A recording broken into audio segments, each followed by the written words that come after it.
Hürmetlik körürmenler bugün bu Amerika Koşmuş Ştatları'daki saylam ve bu saylamda saylamның neticesinin Şarkı Türkistan davasıga ve halkara münasebetlerge bolgan tesiri toğrusida söhbet elip baramiz. Bugünkü söhbetimizge Amerika Halkara Dini Erkinlik Komiteti'nin komiseri Avukat Nuri Türkel alayda teklif boyunca katnaştı. Hoş gelipsiz.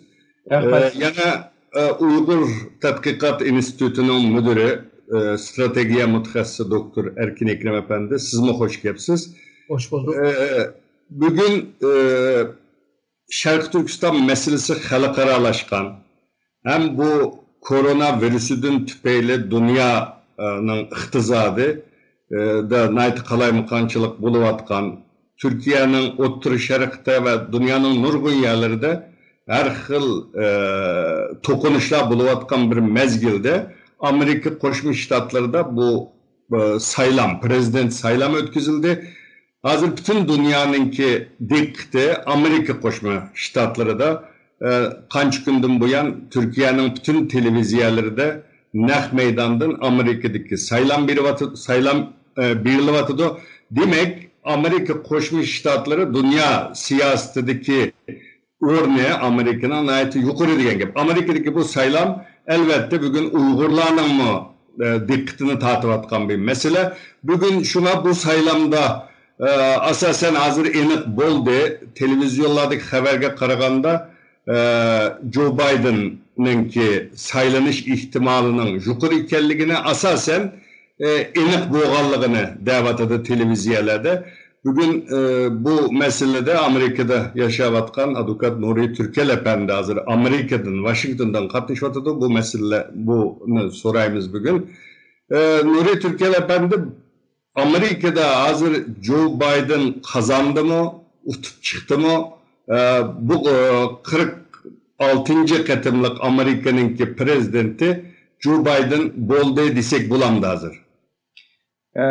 Aldı bilen körürmenlerge Washington'dan salam.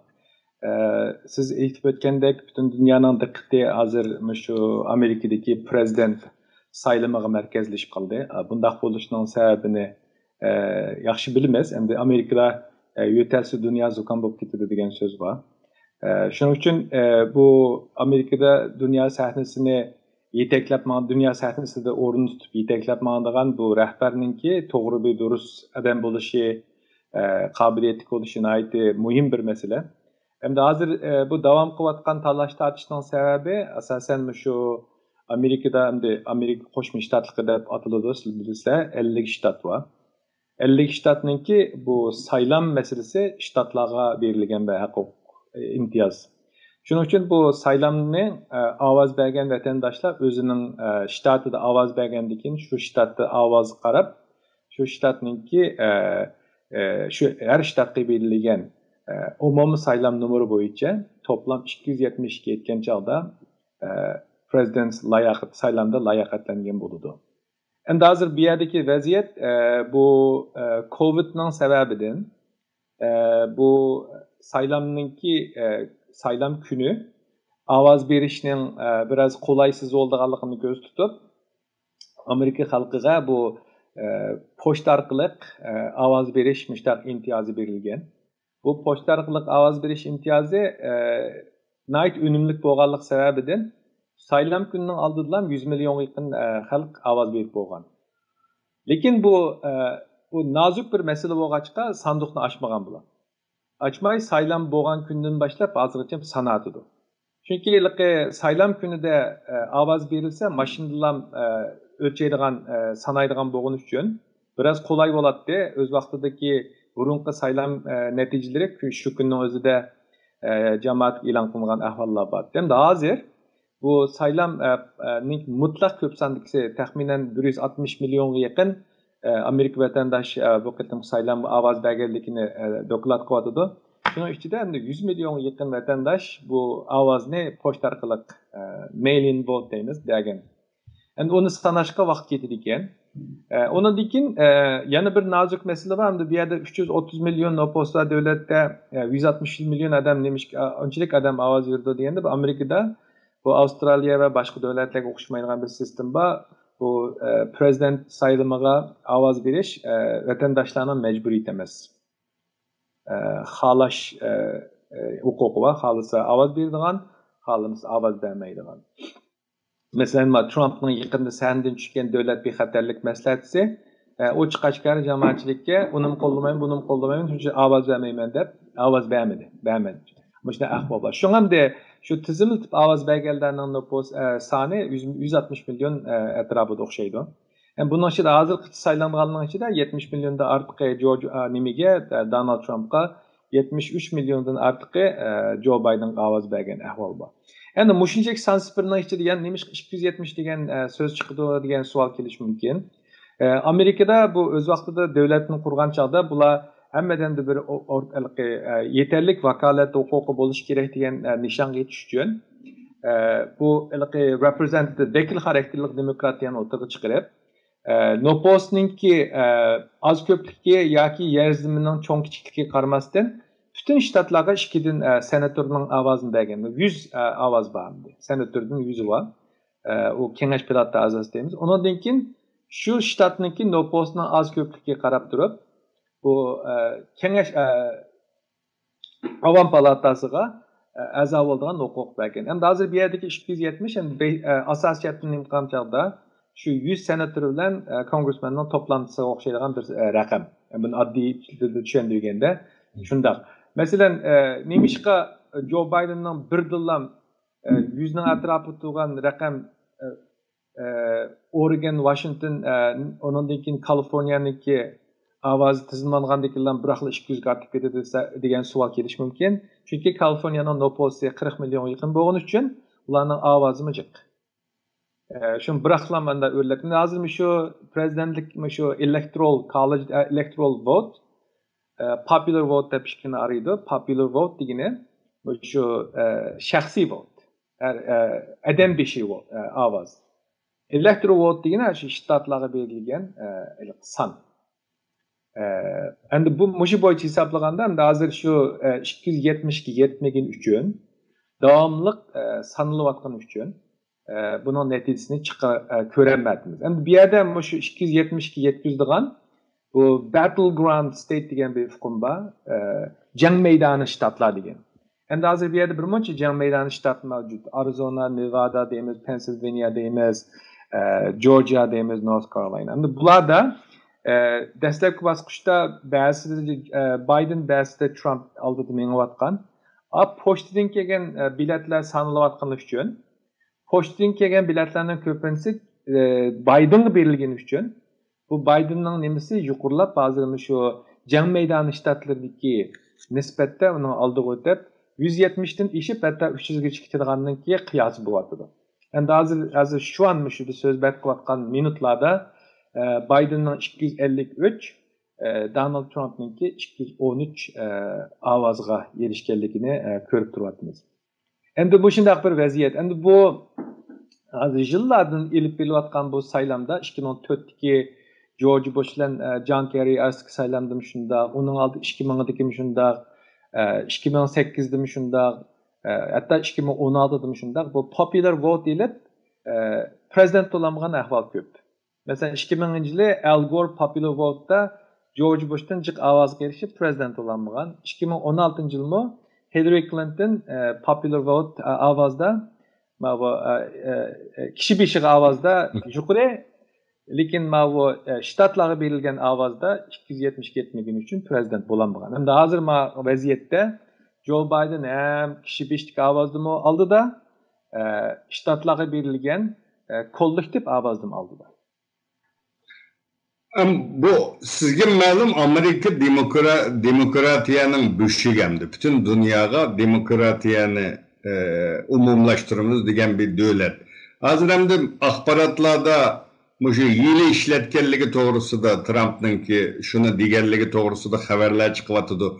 Burun anglab bakmagan bir narsamdi. Shu o'y tashlashda yili ishlatish bular bo'lganmidi, bo'ldimi sizcha? Ben bir hökümetninki xadimi boluş üstün bilen tarafbazlı gep kılsam toğru olmaydı. Hem kanunga hem prinsipga hem kesbi ahlak ölçümü düşmeydi. Lekin bir yanımda hakikat ne dep eysak President Trump'ninki şu yili mikir işletildi degen bundaq eyipleşlerinin hazır sahneге çıkışı tuncu ketim emas. 2016 yılmı bu partiyelerinin arasındaki rekabet sahnesi vaxtıdı mı? Şu eğer utanmay kalsam şu sahtekarlıkның sebebini utanmagan bolma degan gapni qilgan. Keyin Clinton bilan sahnaga tushgan chog'dimi, yana o'xshash gapni qilgan. Endi bu qitimmi bu Covid'ning sebebidan President Trump bu o'zininki sahnada davom qilishning mumkinchiligini biroz ko'raligini uchun, qilolmaydiganligini ko'rgani uchun o'ziga bir bahona izlagandek, men utirib o'tib qolsam, ilm ikirdan sebebidan utirib o'taman degan gapni shu kampanya vaqtida seferberlik dokladlarida ham deb kelayotgan.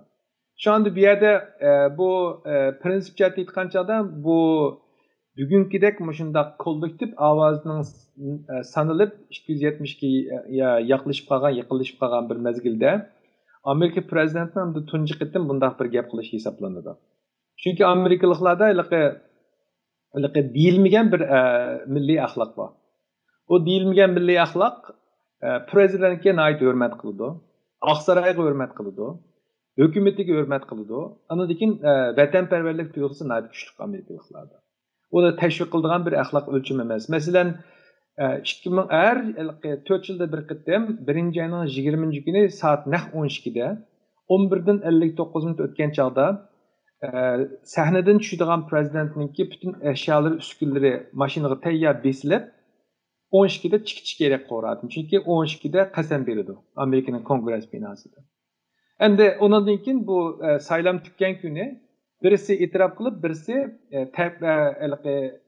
qazanganligini itiraf qilib, o'zi xalqiga men hammanglarning prezident deb bayonot bergandan boshqa raqobatchi bu saylamning natijasini qabul qildi. Masalan, 2008-yili John McCain Obamani taqdirlagan.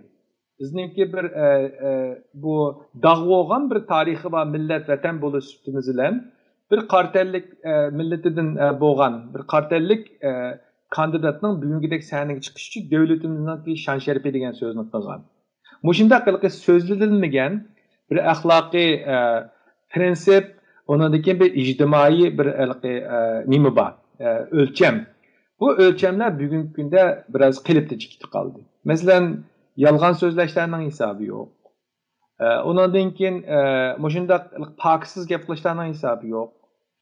Bunda bo'lgandan keyin hozir bu Amerikaning demokratik sistemasiga dunyo jamoatchiligida bir xil masxir kulmasimi, miyig'ida kuldigan bir muhit shakllanib qoldi. Bu hamda bu yaxshi ish emas. Asli demokratiya degan bir musofa emas-ku bu. Demokratiya degan qadam bosqich. Bu xuddi kichik bir farzandni onasi tarbiyalab cho'ng qilgandek, bu demokratiyani nourish qildigan narsa. Demokratiya deganni tutib turishning o'zi bir san'at kerakka, bir jasoratga, bir tirishchanlik ehtiyoji bor. Chunki bu dunyoning tarixida sizlar bilasizlar, Hitler mo sahnaga saylan bilan chiqqan. Xi Jinping mo sahnaga saylan bilan chiqdi. Nima endi bu o'xshamagan bir nim bilan. 99%. Endi bu ovozlar chiqsalar bu demokratiyaga saqlanib qoldi degan bir narsa bo'lmaydi. Uni parvish qilish kerak, saqlash kerak. Uni degan xalqida demokratik bo'lish kerak. Yani shundaq bir o'rnak bilan demokratiya eng go'zal bo'lsa, shu Amerikaning kerak bo'ladi. Mushunchalik bo'ladi. Bundan oldiga kelgan bir demokratiyani koinotda insoniyat tarixida ko'rilmadi. Yani buni qanday saqlab ketish kerak, buni qanday parvish qilish kerak? Bu narsa abay degandek aytilmagan, ta'kidlanmagan bir ijtimoiy axloq, siyosiy tuzilma, anadaki bir kasbiy prinsiplar bilan davom etayotgan bir narsa. Endi bu hozir toza lingi taxtat ahvolda shunga dunyo jamoatchiligi bir xil Amerika demokratiyasidan shubhalanadigan, savol qo'yadigan, mushunda qudratli davlatga bilet sanash uchun to'tgan ketamdi. Mushunda qudratli davlatningki saylamining natijasini sahnada o'tirgan prezidentni ilmiy kirlan bo'ldi demdi degan savol keladi. Bu savollarimiz haqli savollar. Doktor Erkin Ekrem Efendim de Amerika hakikaten Nuri Türkel Efendi degендek dünya siyasetinde mühim bir devlet hem de bütün dünyada bugün dikkat itibarı Amerika'daki saylamda bütün dünyanınki hem de Uygurlarının mı şunda hem de keyinki yıllarda Şarkı Türkistan meselesi halkaralaştı. Amerika Koşmuş Ştatları'da kanun makullandı. Hazır yeni kanun çıkarış için teyarlıklar buluvatıdı. Pompeo muş kiyinki bir iki yıl içinde sanaksız ketim Şarkı Türkistan meselesini gün tertipke geldi. Şundan da Uygurlarının içinde muşu demokratlar kese bu Şarkı Türkistan meselesi tügüşüdü. Deydiğim bir ümitsizlik var. İçtimai taratkularda bu ben karab her gün karabatıma bu saylamga Uygurlarına ait köngül bilwatıdı ama bu Cumhuriyetçiler hakimiyet beşideki mezgilde nurgun işler boğan boğaçka bula kesse demokratlar kesse bizim işimiz çatak olduğu deydiğim bir göz karaş oturuğa çıkıp kalırlık. Bunda demokratikleşken devlette, sistemilaşkan devlette bu partiyi kesse, başka bir partiyi kesse Şarkı Türkistan meselesi gibi boğan Amerika'nın siyaseti özgüremez sizce? Bence usluk cette özgürdü ama mahiyet cette özgermeydi de oylayman. Bizninki bunda oyluşumuz şu Xitay Komünist Parti'ninki teşvikatı bilen münasebeti deyman. Çünkü Komünist Parti mında teşvik kıldı. Eğer de parti ketip kalsa devlet yok olurdu. Yani devlet yok olsa parti mi yok olurdu de partiliklerini marjına terbiyeleydi. Şununla bir hükümet ketip kalsa hem de bütün de işler tügeydi deydiğen bir oy var. İkinciden biz Amerika'nınki saylamını biz arlaşalaydıgan bir nime iş emes bu. Amerika halkı yüzü bir ona cevap verip, avaz verip, memleketin yüzünün kalıgan adamlarını saylaydan bir. Şununla bu anı şekillendiriş lazım. Türkiye'de yaşavatıdı, Avrupa'da yaşavatıdı, nurgun Uygurlar bunu biliş lazım yani. Çünkü o devletlerde siyasi partiler hakimiyetli kilit ve kitidir. Yaxşı kılganı devam kıldı, kılamıganlar kit kalıdı. Bazı devletlerde çekleme var. 2 kıtımlık, 3 kıtımlık gibi. Şununla bu meseleni farklı cetten analiz kılış lazım. Yani Xitay bile boğan münasebeti kandak buludu degenler oylar. Hem de devletninki menfaati noktasında analiz kılış lazım dep oylayman. Hem de jığıp kelgen çağda Amerika Xitay'ınki arasındaki hazırkı cidaller strateji rekabet cideli deymiz. Bizning tilda rekabet degen kelime var ama İngilizce'de ne çıkıl rekabet hukmu var. Hazırkı işiltivatkan rekabet yani ben seni yengvamışsam sen beni yengvalsa degen bir rekabet. Bununla strateji ismini koygan çağda yalgızla bir sahada emas, köp sahada ve uzun müddet rekabet kılımız degen gap. Ve Amerika emeli cettimi, misalga Obama'nınki vaktidan itibaren şu Amerika'nı Asya Tinç Okyanus'da muhasır alaylı dep Pentagon'dan aşında karar çıkan. Onun doklatımı var, kapılı buludu. Ve mavu nime Trump kelgendin kim mi? Pentagon'un yani şu siyasetini devam kılgan. Şununla bu Xitay ile Amerika'nınki münasebeti bir xil kurulma karakterlik bir rekabet. Yani Amerika'nın kurulması siyasi başkuruştan tüzümü gece, kurulma gece ve kıymet karaşlığı gece okşmaydı. Okşamagan neyse hem de bir-birisiyle içip kaldığan, tepişip kaldığan ahvallar bulurdu. Halkara münasebet bu ilimde 3 çoğun nezriye var. Üçüncüsü hem de kuruluş nezriyesi de koyalım. Bir ya da hem de iki devlet ya da birden köp devletler tinç halde yaşaş için şu kuruluş felsefesini koydu. Bir ya da kuruluşunki esasında ortak kimlik ve ortak medeniyet, kültür. Bula boğan takdirde asan hemkarlık kılalaydı. Ziddiyetini müzakereyle hal kıldı. Cangdan jirak durdu. Şununla meseleler hal olup tinçlikla meydanga keldi deb tushunish var. Shuningga o'xshash hamda Xitoy bilan Amerika arasında bu o'xshashmasliklar buningki yaratgan bir jidal bo'ladi. Yana birisi tarixiy jihatdan qaraydigan bo'lsa, yeni yükselgen güç, mevcut hegemonya güçke meydan okuyduğun ahvallar var. Bu %100 doğru bulması mı? Eğer de şu her iki devlette bu devletin başkuruvatkanlar aşında oylaydıganlı olsa, aşı düşüncede bu kalsa, bu emelleşidir yani. Onun da bu hazırki meydanda kilovatkan misalga ticaret cetten, bu teknoloji cetten, macık şu nimeler var, rekabetler var. Aslında Amerika ile Xitay'ın ki bu rekabeti ahir kilip nurgun devletlerinin ki kimin taraftan turuşunu mı yaratıp kılış mümkün. Yani Xitay'ın yenidir mi, Amerika'nın yenidir mi diyen ne mi yaratıp kılır. Şununla hem de bunun dinkin ki devletler Amerika ile tursak paydı mı, Xitay ile tursak paydı mı diyen müzakerelerini hazırdan başlapla sözleşivatıdır, müzakere kılıvatıdır. En nima uçuk bir misalını desek Avrupa Birliği. İktisat cetten, ticaret cetten Xitay bilen bir menfaati var. Ama onundan sırt bütün sahalardaki menfaat Amerika bilen okşar. Ama Amerika'nın ki hazırda Trump hükümetinin ki mangızlatkan siyaseti şirik devletlerine ya da ittifaktaş devletlerden icra kılıyor. Ve uları bizim işi doğrudur. Men sizlarni qo'g'dayotmay pulimni to'la deydi. Undan keyin bu ittifoqdoshlarninki devletlarninki yordami bilan yoki ularning qo'shilishi bilan nurg'un xalqaro organlar bor. Bu organ bilan birlikda Amerika shundaqla G'arb bilan xalqaroda bir ustunlik bor. Bu yolg'izla siyosiy jihatdan emas, bilim jihatdan, texnologiya jihatdan, kıymet qarash jihatdan, ijtimoiy va siyosiy jihatdagi qiymat qarashlarda bir ustunlik bor. Shuningga nurg'un devletlarimiz shu G'arbni to'g'rash va G'arbni o'rganish va G'arbninki madaniyatiga erishish deb Atatürk'imiz shuni ko'rsatgan. Bunda bir ahvollar bor. Shuningga bu sherik devletlarla bo'lgan bu shiriklik munosabati aslında Xitoy uchun bir imkon, Xitoy uchun bir foydali bo'ldi. Çünkü Xitay bu devletlerle yakınlaşkan takdirde Amerika'nı yalnızlaştıralaydı.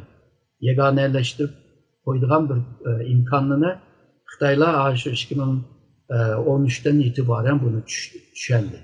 Şununla Xitay cettime deydi, ben çok devlet buldum.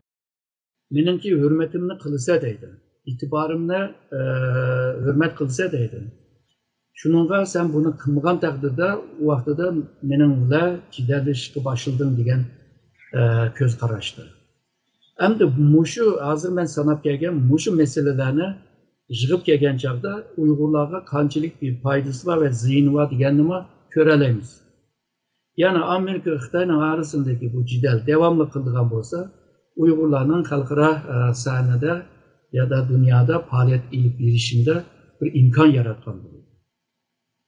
Ama Uygur meselesini yalnızla Amerika'ya bağlaş, Amerika'nın ki içki siyasetlerine bağlaş, bu bir siyaset cetten bir yalnızlık bir siyaset olur. Bu tallaşta doğru olmaydı. Şununla tekimi kendi daireni oylap, yalnızla Amerika'nın Avrupa'nın ki sayılanları ve Avrupalıklar kandak kıldıranlarının kendisinde Xitay'ın ki sayılanları, gerçek Xitay'ın sayılan partinin işçide buldu. Ulanın ki ahvalını hem cidden oylaş lazım. Bir yere bağlanğan vaxtıda düşünce nokta nezerimi bir xil buldu. Bu vaxtıda bu mürekkep dünyanı bir xil nokta bile hal qilib bo'lmaydi. Hoş. Nuri Türkel efendim de bu mutaxassislar arasında münazir bo'layotgan bir meselemdi.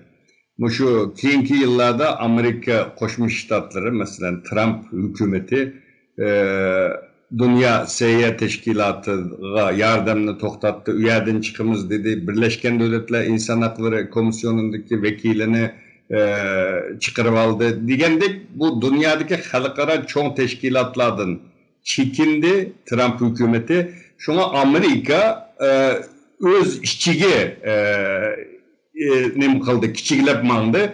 Ama bu Joe Biden kelse bu 35 yaşından tatip parlamento azası bulup hazırgacha hükümetde işlegen adam, devletninki her kaysı organlarına ait ehemmiyet berdigan adam.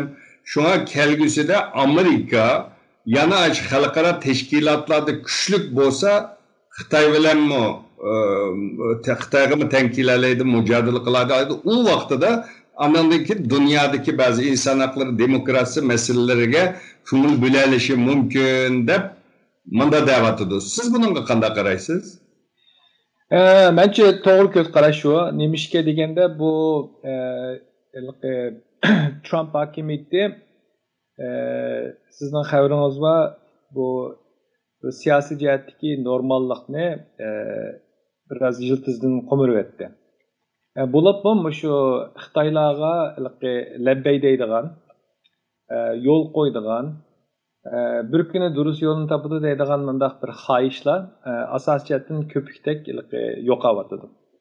Bunun sebebi bu Trump hakimiyetiga, President Trump'nınki bu tashqi ishlar davlat bexatar maslahatchilariga yeterlik kreditni berish kerak buningda. Bu tashqi siyoset meselesinde, devletlerin arasındaki münasebet meselesinde, xalqaradagi bu diplomatik münasebette meseleni tonuş, meseleni el kılışqa ulsaldıgan bir mesele. Endi hozir şu Xitay tahdidi, Komünist Partiyanınki tahdidi, bularning her türlü yollar bilan mecburi, astırtın, yoki bo'lmasa çirk yollar bilan özünü kengaytib, xalqaro tashkilotlarda ulini chinglab, ondan keyin aciz devletlerini yanchiqqa silish, taraqqiy qilay degan davlatlarni xaridorga aylantirish degandek yo'llar bilan bu Amerikaga bir tahdid bo'lganligini Donald Trumpning hukumati buni bildirdi. Ham buningga bu Biden tarafdagi shaxslardimi buni e'tirof qilishpa. Masalan, bu Biden hukumatiga tashqi ishlar vazirlarining ichida, davlat bexatarlik maslahatchilarining ichida qo'lliq tutgan bir shaxs var, Kurt Campbell. Obama devrinde ma'avin tashqi ishlar ministri bo'lgan Osiyo qit'asiga mas'ul.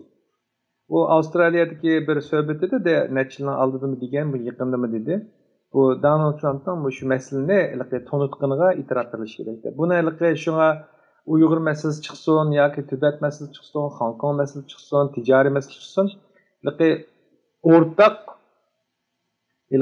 pozitsiyani ko'rayotganligimning sababi bu yerdagi bir o'rtaq tonish. Undan keyin ba'zi shaxslar deydi bu Xitoy hokimiyatining shu Uyg'ur xalqiga qilgan zulmidan bu qandaq bir xalqni, qandaq bir hokimiyatni, qandaq bir partiyani, qandaq bir siyosiy rahbarni bizning o'zimizning aramizda ko'rayotganligimizni his qilyapmiz deydi. Demak shu Uyg'urlarni ko'radigan Lopayni bilan bu Xitoyni ko'ryapti. Endi mushunday jihatda aytgan chog'da bu Bidenning adamlari bo'lsin, Trumpning adamlari bo'lsin, Xitoyning bir masalaligini tonish o'xshash o'rtaqlik va buni kongressda ko'ryapmiz. Masalan, Uyg'urlarga chiqarilayotgan qonunlar ovoz bilan qarasak 435 millat vakili var bir kengash palatasidan, avam palatadan 400 dan ortiq ovoz elyapti. 100 senator var kengash palatasida hammadan ovoz elyapti. Bu siyosetchilar bir yerda o'tirsa o'rtaq fikrga kelgan narsani sanig'in olmaydigan sanash bek oson bir siyosiy muhit endi. Shunga o'xshash endi bu bundaq umumiy vaziyatni aytgan chog'da bu yerdagi tonish masalasida nima yo'q, lekin vosita masalasida problem bor. Masalan, Biden taraf deydiki biz Xitoyni tizginlash emas, o'zimizni kuchlantirishimiz kerak deydi. Masalan, bu texnik jihatdagi yoki boshqa ittifoqdoshlar bilan bo'lgan munosabatda, masalan, Pompeo'ni ba'zida bular nima qildi, masxir qildi. Dunyoning hamma yerida peyqirab yurib, ittifoqdosh to'pladi, uning o'rniga biz o'zimiz uyning ichidagi vaziyatni yaxshilashimiz kerak deydi. Bu to'g'ri bo'lsa, bu ma'lum darajada to'g'ri, lekin uni bak mantiqsizmi emas. Endi yana bir nimasi bor. Bu Biden taraf deydi, biz xalqaro sahnadagi o'rnimizni Xitoyga bo'shatib turyapmiz. Parisdagi bu muhit asrash kelishimidan chekinib chiqmasligimiz kerakdi. Ondan keyin bu İran bilan tuzgan kelishimdan chekinmasligimiz kerakdi. Kuba bilan yumshashgan holatimizni qattiqlashtirmasligimiz kerakdi. Ondan keyin bu TPP, Trans-Pacific Partnership Pasifik rayonidagi o'rtoqlikni apkes qilmasligimiz kerakdi deydi. Bu andiki bu inson haqlari komitetidan ketdi. Birlashgan Davlatlar Tashkilotiga uni o'rnini Xitoylar, Rossiya, Iran to'shtiryapti. Ham bu ish ijodiy etganchada Biden tarafninki bu multilateral deymiz. Bir davlat bilan bir davlat orasidagi bilateral relationship deydi. Ko'p davlatlarni multilateral deydi. Multilateral masalasida Trump hokimiyatining tutgan pozitsiyasi yetarli emas. Lekin bu Trumpning yeniga berib, bularning odamlardan sizlar nimishqa bu xalqaro sahnadagi o'rnlarni ojizlashtirib chekinsa desa, Xitoy buni kuchlantirib keraksiz qilib qo'ydi. Shuning uchun vaqt israfchilik qilmaymiz. Biz qachon bu bizning ittifoqdoshlarimiz, bizning musulmon davlatdagi do'stlarimiz yoki tirnoq ichidagi do'stlarimiz biz tarafkilar deb kutmaymiz. Bularga biz bisim qilamiz, yetarli kelsa ismini atab tanqid qilamiz, kas keldik ham o'zimiz qilamiz deydi. Shunga bu yerdagi o'xshamaslik faqatlam vosita taktikidagi masala. Lekin bir narsani Uyg'ur ko'rurmanlar buni cho'qim oydinlashtirish kerak. Bu yerdagi Trump ketdi, Biden keldi deb ahuzar qildigan bu matem rasim qilsak bu amoqatlik bo'ldi. Hech chiqqanda davlatning prezidenti va Uyg'urlarga sahnaga chiqqandan keyin nima ish qilmaydi deb sahnaga chiqmaydi. Hech chiqqanda davlat. Bu faqat Uyg'urlarning o'zining davlati bo'lgan chog'da mavjud bo'lgan bir masala. Shuning uchun realistik bo'lish kerak. Ularning asosiy vazifasi Uyg'ur xalqiga xizmat qilish emas, o'zining davlatiga, o'zining vataniga. Erdo'g'onga o'xshash, Angela Merkelga o'xshash, Emmanuel Macronga o'xshash, Scott Morrisonga o'xshash, Amerikaning bo'lmoqchi bo'lgan prezidentiga o'xshash. Shunga bu haqqa o'zimizni bog'lab olmay, haqqa boshqalarga, boshqa hokimiyatga bog'lamay, shu hokimiyatlar sizni izlab kelib, o'zining davlat manfaatiga, sizning manfaatingizni chambarsak bog'laydigan holatga o'zingizni kelishingiz kerak. Bunda bo'lgan chog'da xuddi Isroiliyaninki masalasiga Amerikada bir prezident pozitsiya tutmay, Isroiliya va Amerika prezident bo'lmagandek, mushtaq bir ahvolga keldi. Shuning uchun bu yerdalikqa ahvolmaslik kerak. Yana bilsa bu hozirlikqa Uyg'urlardan bog'liq suvni ko'maytirib burilganini sanma deydigan. Trumpning davriga qaraydigan bo'lsak, kimlar eng boshda ko'rashdi? Xi Jinpinglar ko'rashdi. Nerede ko'rashdi? O'zining shaxsiy ordusida ko'rashdi. Buningdagi yangi chiqqan vaqtida nima gaplarni dedi Xi Jinpingni maqtab, xalqini so'ydigan lider, yaxshi odam, kuchli lider deb og'zdan ko'p chiqarib tilab, oxirida Covidning dardi chiqqandan keyin prezident Trump Xi Jinpingni bevosita tilashni to'xtatdi. Endi bu oraliqda yana bu Uyg'ur ko'rurmanlar unutib qolib bo'lmaydigan bir haqiqat bor. 2017-yili 1 ayning 20 sahnasiga chiqib, tam 2020-yili 6-oy qadar Donald Trump Uyg'ur masalasiga bir pozitsiya tutganligini unutmaydi. Uyg'ur qonuniga qo'l qo'ygancha oraliqda. Shunga bu siyosatdan keyin bir mezgil bu tajribaxonda birini sinaq qilganda o'xshamaydigan sinoqlarni qiladi. U qo'l ostidagilarga masalan Donald Trumpning eng yaxshi bir hukumat boshqarganmish Uyg'urlar bevosita foyda keladigan bir nimasi bu o'zi qo'lida tutmay o'sha Xitoylarga mas'ul munosabatlik nozik masalalarni tashqi ishlar ministriga, adolat ministriga, uningdagi davlat bexatarlik komitetiga, uningdagi tijorat ministrligiga o'tkazib berdi buni. Sizlar qilinglar. Tijorat ministrligidan 48 Xitoyninki organini qartizmlik oldi. Moliya ministridan tashqi ishlar ministri Magnitsky qonuni bo'yicha Bingtuanni embargo qildi. 4 Xitoyning siyosiy rahbarini embargo qildi.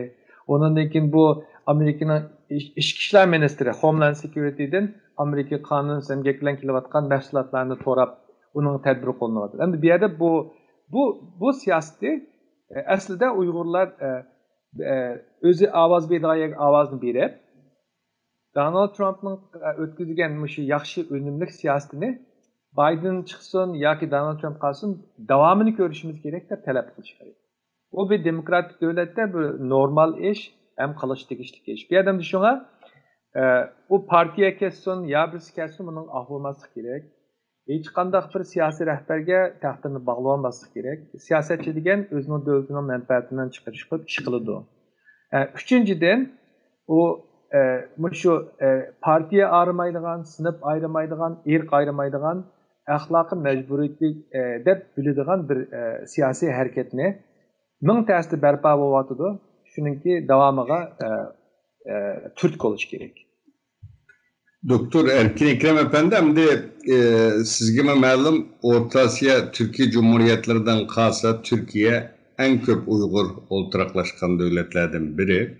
Şuna hem de bu Amerika bilen Türkiye oturusudaki münasebet Türkiye'nin Xitay oturusudaki münasebet tesiri oladı. Onda olan için Uygurların içinde bu mu bir endişe var? Xitay bilen Türkiye oturusudaki münasebet yıkılışıp geçse gelecekte bizden hem siyasi faaliyetlerimiz çekilime güçlüydü, burunku okşaştıydıgan endişe var. Hem de Türkiye'deki bazı mütehassisler Joe Biden'ın ki şu Türkiye'nin atılmış o Ermeni kırgınçılığı olsun, PKK, PYD, onundaki Libya, Karadağ, bu Azerbaycan nurgun meselelerde Türkiye'nin kollamaydıganlığını, şuna Türkiye-Amerika münasebetinin ziyan uçraydıganlığını, onda boğan takdirde Türkiye'nin Rusya ve Xitay bilen yıkılışıdıganlığını davatıdı bazı mütehassisler.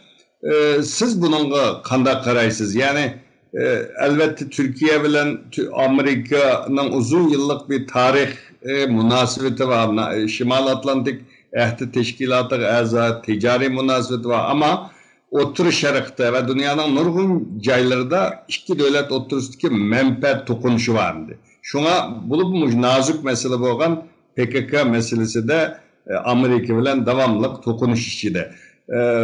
Türkiye-Amerika münasebeti kanda ola, bunun Türkiye-Xitay münasebeti kanda tesiri ola sizce? Kısa bir mezgilgice Türkiye-Xitay münasebeti devam kılıdandı. Bunun sebebi birisi Türkiye meblag selişte, teknolojide Xitayga ihtiyaç var. İkincisi Xitay özünki İpek yolu stratejisini emelleştiriş için yol boyu en mühim devletlerden biri Türkiye. Şu menfaatlerden tüpeyle her iki devlet birbirine yakınlaşıyor. Bugünkü Türkiye 2015'ten keyin Xitay bilan yakınlaşış siyasetini ortaya koygandan keyin nurgun nimalarni kararlarını aldı. Meclisde bazı kararlarını aldı. Mesela İpek yolu stratejide hamkorlik qilishdi degandek. Fakat Xitaydan kütken narsalar tefe tüzüre keldi. Şunun bir mezgili geçe belki Xitaydan yanı kelmey kalsa Türkiye'ye zirkiş mümkün. Bu bir. İkincisi jeopolitik cihette Türkiye NATO olsun, G'arb'nin gücü olsun. Türkiye degandek bir rayonu ya Rusya'ya ya Xitay'a yigizmeydi. Yani özünün tarafıga alıyor. Şunun hazırki bu hakimiyet beşidekilerinin ki tesirim var aslında. Yani ular kadar siyasetini ilip bağlan olsa, iki devletin münasebeti maçında karakmalı. Şunun bu Türkiye bir mezgilden ki doğru bir yoluna talaşka mümkün. Belki en doğru yolu her tarafını kaçırmay, her taraftan faydalı işinin ki yoluna talaş mümkün. Hazır hem de ben G'arb bilan chiqishamigan keyin Sharqqa qarabman deydi. Sharq bilan chiqishamiz G'arb qarabman degan bu siyasi tanlash biraz murakkab bir dünyani addiy bir uslub bilan hal qilaman degan bir ahvol. Shunga kelgusiga qarta mencha G'arbliklar Turkiyani Xitoyga yegizmagandek, hatto shu Xitoyninki Türkiye ustidagi bu manfaatlarni belki kaldırılmış mümkün. Çünkü İpek yolu İpek yolu stratejisi emirleşemese o zaman Xitay'ın bir yerde çekilgendek olur küçük. Şunun bir yerde Türkiye çok rol oynuyor. Hem de Türkiye bile G'arb'lerin arasında, Amerika bile arasında nurgun sizde bölgendek aşina meseleler var. Hem de bu meselelerini iki devletin ki Taşkı İşler Ministerleri ve münasebetlik bu organların adamları oturup bunu sözleşiş lazım. Bu sözleşiş diyen vaxtıda Türkçe'de uzlaşma deyimiz. Yani sen bir menfetimden azrak üzerine tat, men mi üzerine tatı, otur bir yolunu tapaylı degan dedi. Bu otura yol tepilgan vaqtida her iki devletin menfetigimi to'g'ri keladigan bir masala. Agarda shu televizyonda yoki shunday medyada bir-birini tanqid qilib o'tag'an taqdirda ikki davlatning munosabatiga bir foydasi bo'lmaydi. Menimcha shu necha yildan beri bu yiriklik munosabatinin her iki devletga bergan tecrübe savab shu deb o'ylayman. Shu tecrübe savabni olgandan keyin ben degandek devletning menfaatini asas qilgan halda Türkiye'ni demekçi. Yani mağnıga isilip anı taşlaş emez. Her taraftan menfaatim doğru gelgen, her taraftan münasebet kurman degen yerge kiliş mümkün. Aldığım günüme misalıga Cumhurreis Erdoğan bu yukarı mezhepçiler kengeyiş yığınında çıktı. Bu yerde Şarkı Türkistan ve Uygur meselesini unutuldu. Okşaş bundak bir yığın 2015 4. ayda mı içildi. Ve üyede Xitay ile yıkılış için Uygur meselesini iki devletindeki diplomasi münasebetinden çıkarıvetiş lazım diyen bir mesaj çıktı. 7. ayda hem de Cumhurreis ilan kılan buldu. 3 ayda. Şununla A yolu karatmadı. Bu da Türkiye'nin bir ismi var, Türkiye'nin işçiden mi bir ismi var. Bununki yüzününki nerede izleyen Müslüman olsun şununla sahip çıkıyoruz diyen siyaseti mi hilaf bu üç sebepten Türkiye ile Uygur meselesini mi tılgı ilvatıdı. Aldığımızdaki bir kança ayının içinde bu netleşidi, roşen bulundu, onu kögülü buldu. Bence şu meselelerini mi talaş tartış yoki müzakere kıldıgan bir meseleye aylandırgan kargancakda bu Uygur ve Şarkı Türkistan meselesiyle köngül bildigandek turdu.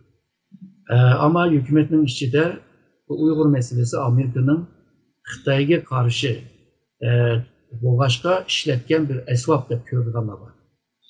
Bu göz karashini asla mı yo'qotishmi kerak? Tabii yalnızla hükümetinden emas, yoki meclis emas, Uygur teşkilatlarına kirişish lazım.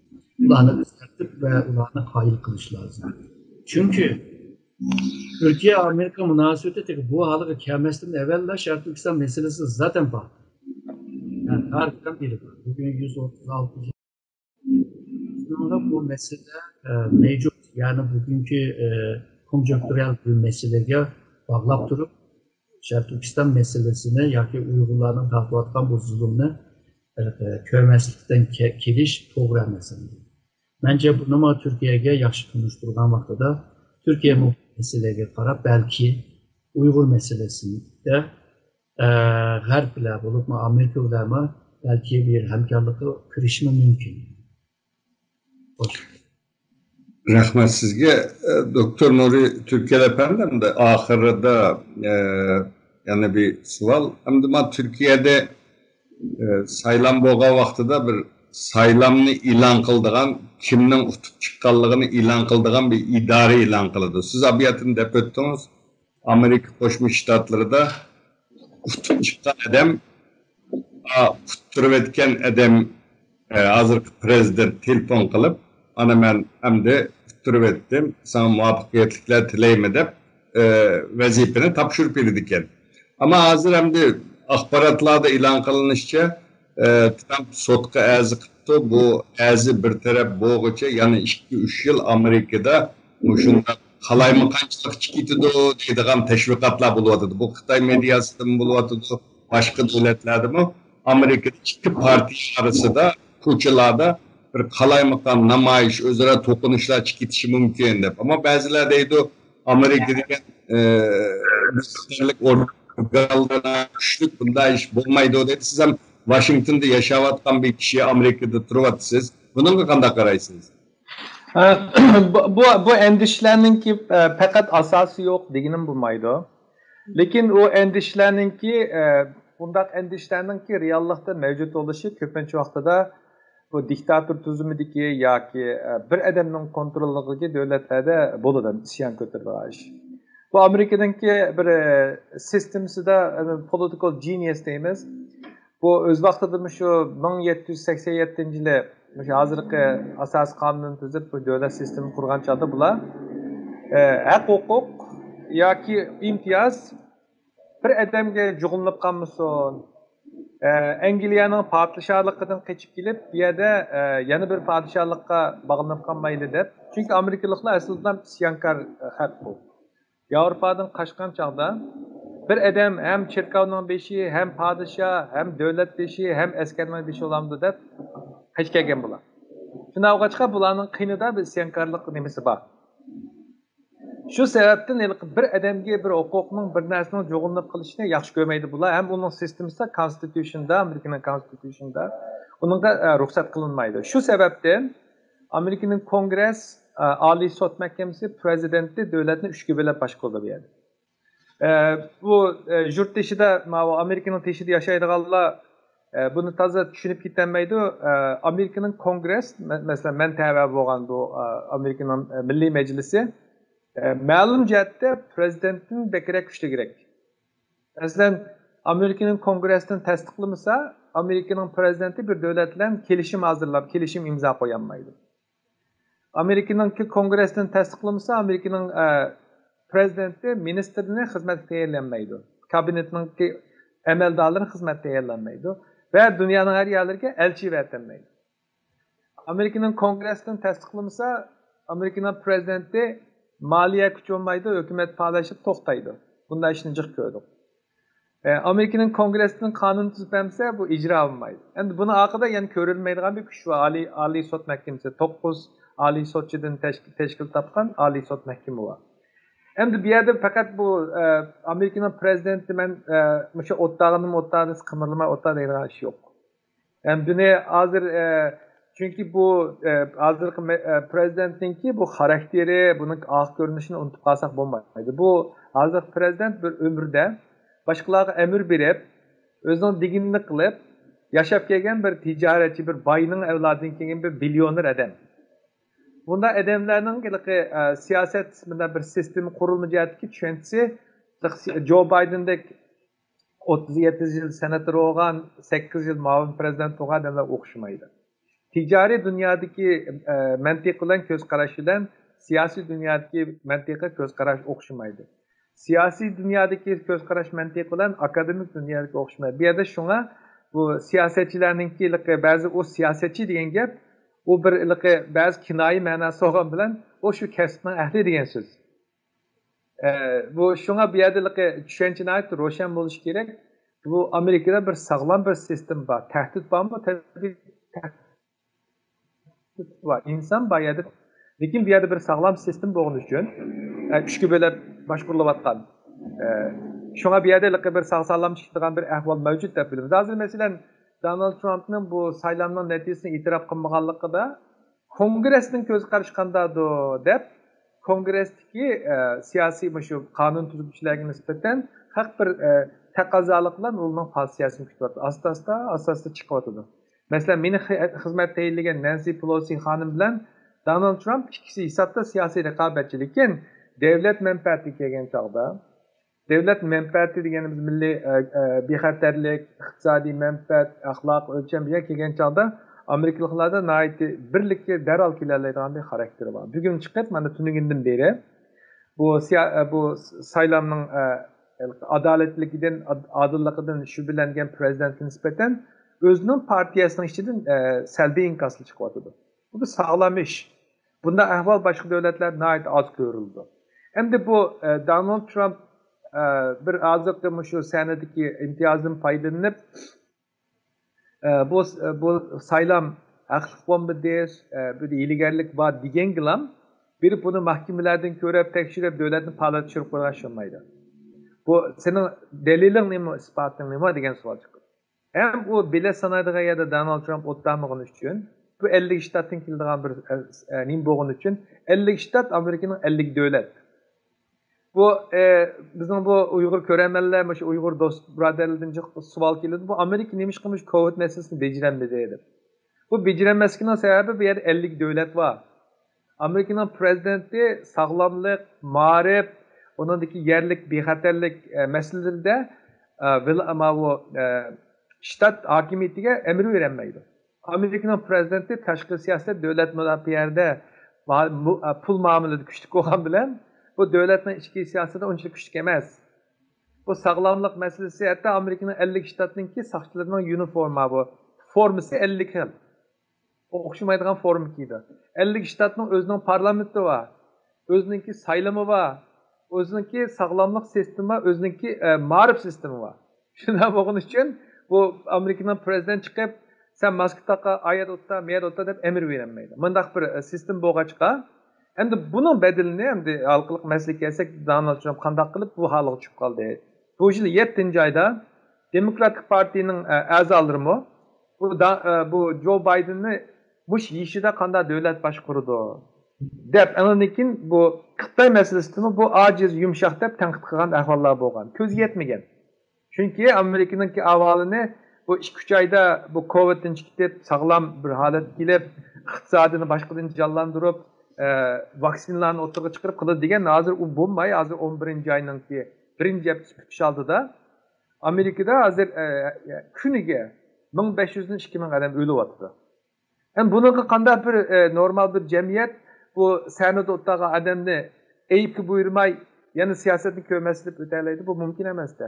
Shun bu yerda butunlay bu hozirgi bu saylam natijasini qandaqdir bir partiyaning alomati chiqib o'tgan, yana bir partiyaning faoliyat chiqib olganda ko'rib olsak bo'lmaydi. Bu nihoyatda mukammal bir demokratiyaning natijasini ko'ryapmiz. 70 milyondan ortiq Donald Trump ovoz berib, qolgan 73 milyon adam ovoz bergan degan gap bu 51%, 49% artiki bir avval o'xshaydi. 70'te 30 yoki 80'de 20 yoki Xitoydagidek 99'da 2 o'pqa 1 o'p qolgan bo'lsa, bu bir shubhalik bir saylan bo'ladi. Shunga bu masalada bu Uyg'ur jamoatchiligi dunyoning har yerda yashaydigan xalq bu devlet sistemini tushunish kerak. Andan keyin bu devlet sistemisining shiki bir sog'lom tabiatni unutma qolmaslik kerak.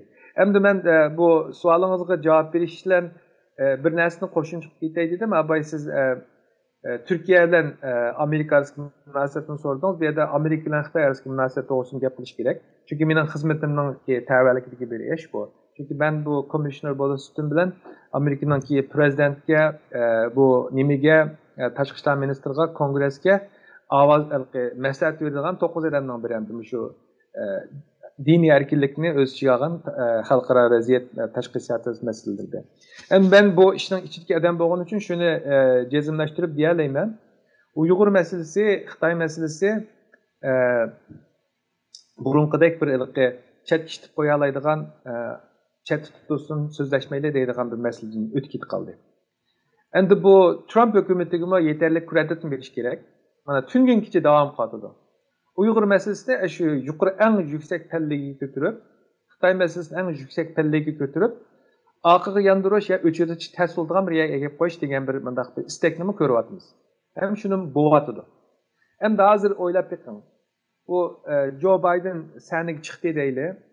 Chiqib bu Donald Trumpning Xitoy siyosatini birdan o'chagini tursa, bu 70 milyon ovoz vergan Donald Trump perdani yipib, ishni taqab bir o'tirib turamdi. Bunda bo'lmaydi. Bu Donald Trump'ın aldığı yana mikrofon mevcut.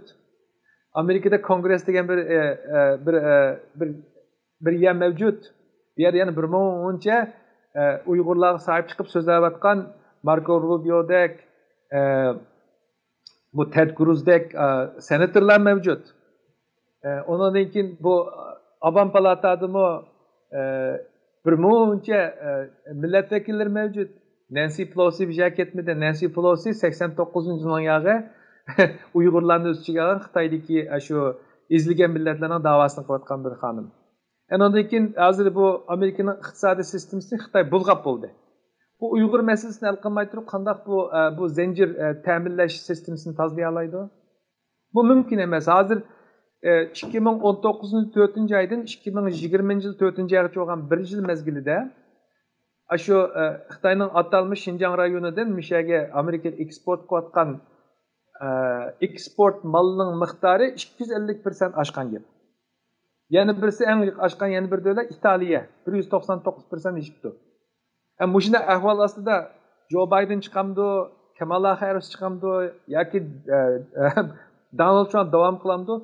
Bu meseleni hal qilish uchunki bu pocketbook issue deymiz, Amerikaliklarning yanchiqiga portmalar munosabatlik masala. Bu axloq masalasi, vijdon masalasi, tarix masalasi. Buni mi qo'yib turaylik, hozir bu doktorxonada ishlatayotgan maskalar, tashlab o'tadigan xalatlar, putuq yo'gaydigan paypoqlarda hammasini Uyg'ur qullar yasatdi deyotgan bir davlatda yana bir sahnaga siyosat chiqib qanday jur'at qila oladi bunga? Onun üstüge bu demokratlarning ilqi bir nazik yeri var. Bular tanqiddan qo'rqadigan bir partiya bu. Şu nazik nayt aldırmay aldığına oylab kelib o'lchab ish qiladi. Shunga Clintonning vaqtida o'tgan bu xatolik Xitoy masalasida Obamaning davridan o'tdi. Bu bilan Donald Trump qaraydigan bo'lsa biraz kuchliroq pozitsiyani ko'rish mumkin. Masalan, George Bushning zamonida Uyg'urlarga ojiq oz ish bo'lmagan. Endi bularnikida shunday bo'ldi. Endi ma örnek hozir dünya başka dünya. Şuna yig'ib aytsak, bu Xitoy siyosatida qandaq 180 gradus o'zgarish bo'lamdi desa, men unda bo'ldi deb ko'rmayman. Ma'lum jihatdan o'zgarish bo'lamdi tabiiy bo'ldi. Chunki Donald Trump sahnaga chiqib butun Obamaning siyosatini o'chirib o'tgan ahvol bo'lgan, lekin bu yerda bir Uyg'ur xalqiga umid va Uyg'ur xalqiga ishonch bo'lgan bir halqaliq masaladan biri. Uyg'ur meselesi, Şarkı Türkistan meselesi, hozir Amerikanın devlet menfaat meselesi. Bir. İkinciden bir yerde Uyg'urlarga chiqilgan maxsus qonun bor, yana birisi chiqish oldida. Yangi chiqqan prezident chiqib, ma'muriy jihatdan chiqargan qarorlarni yandirish o'tish mumkin. Masalan, Magnitsky qonunga o'xshash, Magnitsky qonuni bo'yicha ijro qilingan embargolarni. Lekin Kongressdan chiqqan qonun mo'ri. Bu mo'ri urilgan narsani Amerikaning Oliy sud mahkamasidan Amerika asos qonuniga uyg'un kelmaydi deb yakun chiqarilganga qadar ahvol ostida onunla bu prezident kilemde, o prezident kilemde öçürenmedi. Şuna Uyghur halkı ümit var buluş gerek. Uyghur halkının davası tarihinin doğru tarafıda. Bu Uyghur halkının davası, Uyghur halkının kimliği, hürlük hareketi hazır vicdanı var, siyasetçi, vicdanı var, ticaretçi, vicdanı var, vatandaş için bu vicdan meselesi kaylandı. Şunun için bu saylamdan neticesi kandak buluştan kat'i nazar Uyghur halkının hazır Amerika'daki menfaati Amerika halkının devletinin menfaatini ayırılmayacağın bir yerde de görüş mümkün. Evet, rahmet sizge Nuri Türkel Efendi. Erkek Ekrem Efendi ahırkı bir sual hem de Amerika hakikaten haddidin taşkırı bir çoğun devlet. Dünya iqtisadının %20'sini kolda tutkan, dünyadaki en meşhur üniversitelerinin %35-300'ü Amerika Koşmuş Ştatları da. Dünyada bir haddidin taşkırı çoğun devlet. Soğuk can mezgilide dünyada iki kutup battı. Onda pek cidel yoktu. Hazır hem de Sovyet İttifakı parçalangandan keyin dünya köp kutupluk bir devlet dünyaga özgerdi. Dünya yeniden şekilleniyordu. Dünyanın hemme yerinde uruş var şimdi. Kalaymakançılık var. Uygurlarga tarihte bir kıtım Ahmet geldi. Hazır hem de halkaraga çıktı bu Şarkı Türkistan meselesi. Hem bazılar deydem de Amerika Koşmuş Ştatları bir diveydi. Çoğun bir Titanic gemisi okşaydıgan bir devlet çöküşü başladı. Amerika bunun denkin tügüşü de deydigan göz karış var. Yani bazıları deydi Amerika yenilenip kaytıdın. Dünya şekillengen vaxtıda yana ornunu aladı. Dünyada yana sakçılık rolunu oynaydı deydi Allah. Her xil göz karışlar var şimdi. Siz bununla kanda karaysınız. Amerika kelgüsüdü bu dünyadaki bu kalaymakançılık tügemdi. Can uruşlar tügemdi. Yani Amerika bunun kadar bir dünyaya adil bir siyaset elip bardağın mıcında bir çoğun devlet ki eslik ilerlemdi. Yani büyük Amerika kurumunuzda şu var tolavatı da Amerika'da hazır yana. Kaytıdan aynı bir eslik ilermi sizce? Bu Amerika'nınki ataqlıq bir jeopolitik mütəxəssis var, Brzezinski.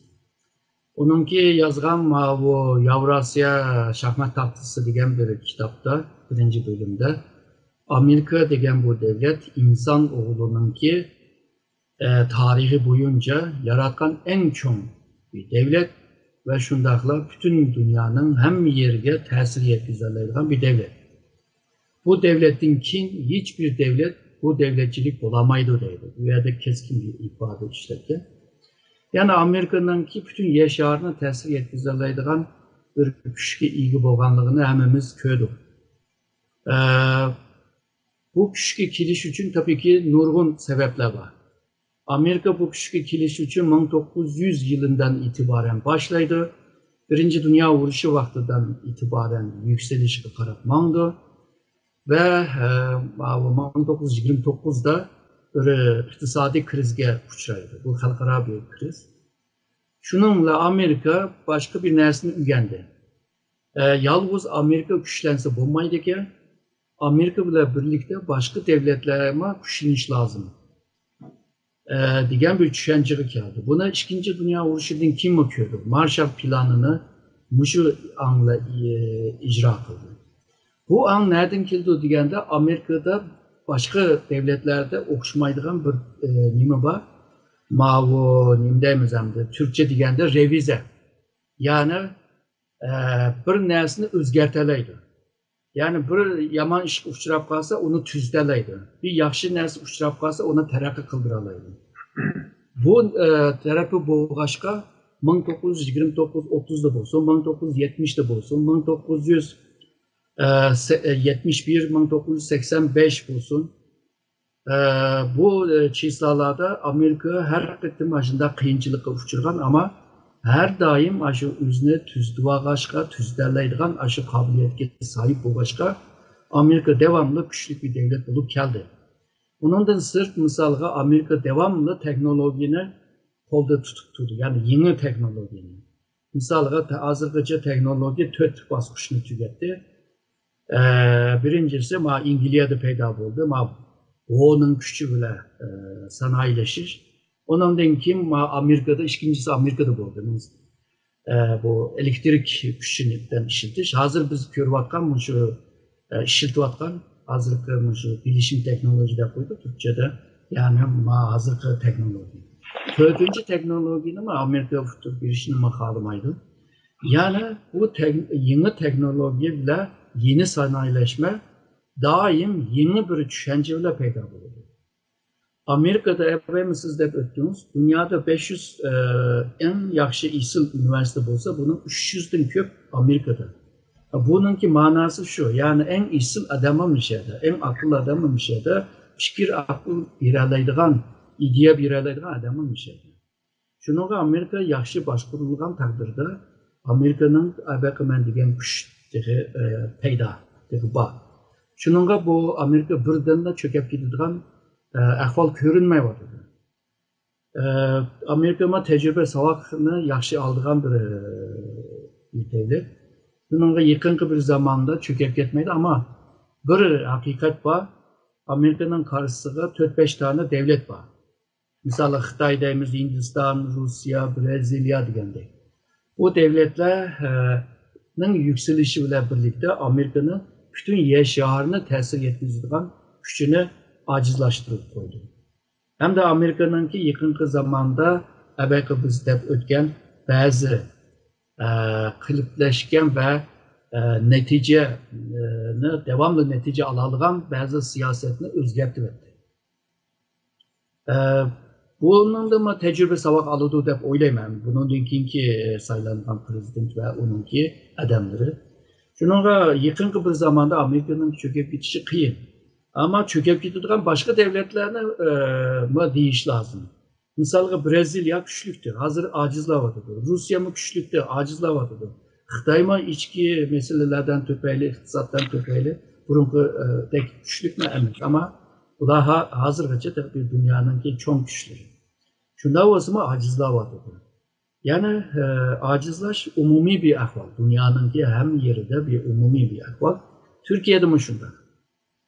Şununla bu bir devir. Bu devir ötep getkenden keyin insanlar bu devrini unutup gidiyor ama mütehassisler, tədqiqatçılar bu devrini unutmaydı. Bundan tecrübe savak ilişini tırışıdı, yekün çıkırdı. Ve Amerika muşundak yekün çıkırış ve tecrübe savak ilişte usta dep koyaylı, mahir dep koyaylı. Bu bolduğanla bolsa Amerika yine uzun bir mezgil dünyanınki birinci güç bulup devam kıldığı dep oylaylı. Ben bir nersini qo'shimcha ilave qilay bu nimada dunyoning hamma yerlarida bir siyasetçi sahneге chiqqan chog'da ko'pincha vaqtida o'ziga yaqinlarini, o'zi sadoqat bilan odamlarni yig'adigan bir nima bor. Hamma yerda undaq emas, lekin ko'pincha davlatlarda shundoq. Lekin bu Amerikada bir yangi bir narsani ko'p so'zlanmagan bir narsani eskartgan bor. Bu sistemninki doktor Erkin Akram tasvirlagan bu sistemning bu barpo bo'lish uchunmi bularda bir siyosiy jihatdagi bir mukammallik mavjud.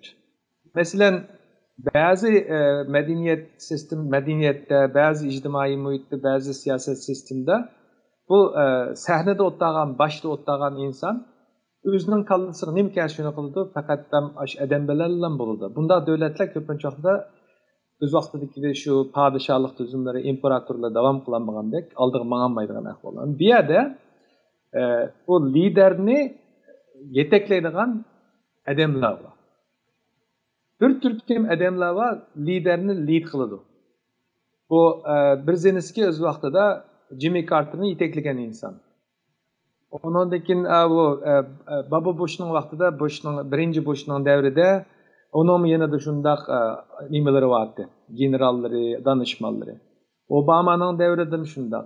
Bir yerde liderlerini lead qiladigan, yetaklaydigan bir aqliy kuch mavjud. Hozir mana shu sahnada bo'layotgan jangi jidalning biz faqatlam Biden, faqatlam Trump deb ko'ramiz, uning orqada nurg'un insonlar bor. Endi mushundaq bu nimishqa ta'kidlaysa degan buni Uyg'urlarga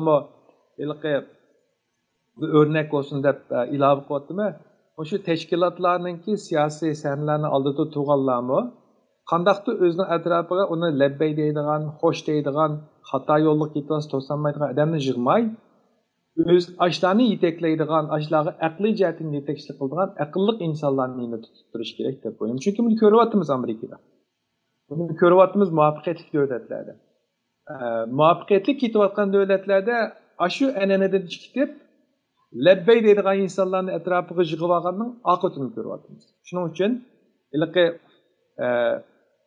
rahbarlarni yetaklaydigan aqliy kuchdan qo'rqmaslik kerak. Bu bir sog'lom siyosat elib berishning, sog'lom bir sistem qurilma qurishninki asosi deb ko'raman. Mana bir narsani unutib qolmay qisqartirib qo'yay. Amerikada yana bir alaytligi bor. Bu bo'lsa Amerikadagi think tank, ya'ni aqlandir. Bu bazı vaqtida Abay Nuri Efendim'nin degan 3 kishdan boshqa ba'zan 4-chi kishi olur, ba'zan 5-chi kishi olur.